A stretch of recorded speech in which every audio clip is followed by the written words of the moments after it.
अधिवक्ता के दुख दर्द को बांटने के लिए सबके बीच श्रद्धा शुक्ला, प्रयागराज/उच्च न्यायालय इलाहाबाद, प्रत्याशी सदस्य बार काउंसलिंग उत्तर प्रदेश। श्रद्धा शुक्ला। परिचय दीजिए। जी, मैं एडवोकेट श्रद्धा शुक्ला इलाहाबाद हाई कोर्ट में रेगुलर प्रैक्टिशनर हूँ और 8-9 साल से मेरी प्रैक्टिस है इलाहाबाद हाई कोर्ट में। आप का किस चीज़ में चुनाव लड़ रही हैं अधिवक्ता के लिए? जी, मैं उत्तर प्रदेश बार काउंसिल सदस्य प्रत्याशी के लिए पहली बार खड़ी हुई हूँ और ये मेरा पहला चुनाव है। अभी तक मैंने कोई चुनाव लड़ा नहीं है। चुनाव लड़ने का क्या उद्देश्य है?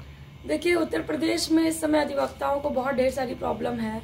कहीं पे थाने में जाते हैं तो उनकी बेइज्जती होती है, तो कहीं किसी मामले में उनको घसीटा जाता है। अधिवक्ता का नाम सुन के लोग FIR तक लॉन्च नहीं करते उनके पर्सनल मैटर में, जब तक कि दबाव ना बनाया जाए। स्थिति बद से बदतर होती जा रही है। हमारे उत्तर प्रदेश में अभी तक कहीं भी एडवोकेट प्रोटेक्शन एक्ट लागू नहीं हुआ है। ये एक्ट लागू हो जाने के बाद डायरेक्ट अधिवक्ता के खिलाफ FIR नहीं होगी और मेरा पूरा प्रयास है कि इस एक्ट को मैं अपने सोर्सेस के माध्यम से और अपने अधिवक्ता साथियों के माध्यम से उत्तर प्रदेश में लागू करवा सकूं। ये मुहिम हम लोगों की बहुत पहले से चल रही है और इसमें कई ऐसे राज्य हैं जहां पे एडवोकेट प्रोटेक्शन एक्ट लागू हो चुका है, बट हमारा उत्तर प्रदेश है जिसमें इस समय अधिवक्ताओं की संख्या 8 लाख से ऊपर है और पिछले चुनाव में भी 5 लाख था और इस बार भी चुनाव बड़ा है और कैंडिडेट भी बढ़ेंगे और चुनाव में जितने नए बच्चे आ रहे हैं वो भी उनका एनरोलमेंट हो रहा है। इस वजह से ये चुनाव बहुत बड़ा होता जाएगा और एक बड़ा चैलेंज है सबके लिए। अधिवक्ता के लिए आपने क्या क्या सुविधाएं और क्या क्या और भी सुविधा का चयन किया है कि इनको ये चीज़ मिल सके? देखिए, हमारे उत्तर प्रदेश में जितने भी अधिवक्ता है, मेरी पहली प्राथमिकता होगी उनको स्वास्थ्य सुविधा देना। तो मेरा ये पहला रहेगा कि एक छोटा अस्पताल उत्तर प्रदेश बार काउंसिल के माध्यम से या सरकार से निवेदन करके सिर्फ अधिवक्ताओं के लिए, उनके परिवार के लिए बनाया जाए, क्योंकि अगर स्वास्थ्य रहेगा तो जीवन सुरक्षित रहेगा। ये हर जिले में रहेगा कि सिर्फ इलाहाबाद के लिए?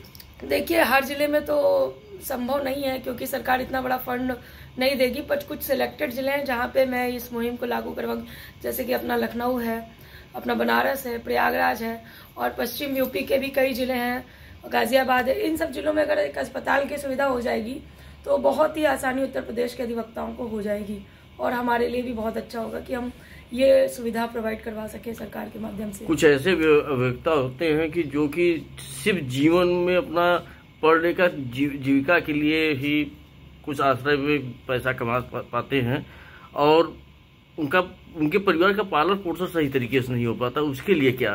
देखिए, सरकार ने पहले भी कहा था कि जो नए अधिवक्ता आ रहे हैं जिनकी 5 साल से 3 साल के अंदर की प्रैक्टिस है, उनको सरकार से 5,000 प्रति महीना मिलेगा। और क्योंकि नई जब प्रैक्टिस होती है तो उसमें कोई भी व्यक्ति हो, चाहे मैं ही क्यों ना हो, उस मंजर से गुजर चुकी हूँ जहाँ पे अधिवक्ताओं को जूनियर के नाम पे अभी स्टार्टिंग में बहुत दिक्कतें होती हैं और सरवाइव करना भी हमारे उत्तर प्रदेश में जूनियर अधिवक्ताओं का मुश्किल हो जाता है। तो सबसे पहले मेरी ये भी प्राथमिकता रहेगी कि जो नए अधिवक्ता हैं शुरुआती 3 साल में उनको सरकार से प्रति माह एक स्टेशनरी के लिए या उनके सुविधा के लिए 5 से 10 हज़ार की रुपए की लागत उनको प्रति माह मिले, जिससे वो अपना प्रैक्टिस का और फाइलिंग का और ई-फाइलिंग वगैरह जो भी स्टार्टिंग में अधिवक्ताओं की होती हैं वो सब वो कर सके और उनको इस तरह की सुविधा मिलना भी ज़रूरी है। स्टार्टिंग 5 साल अधिवक्ताओं के लिए जो जूनियर उनके लिए बहुत ही ज़्यादा चैलेंजेबल होता है।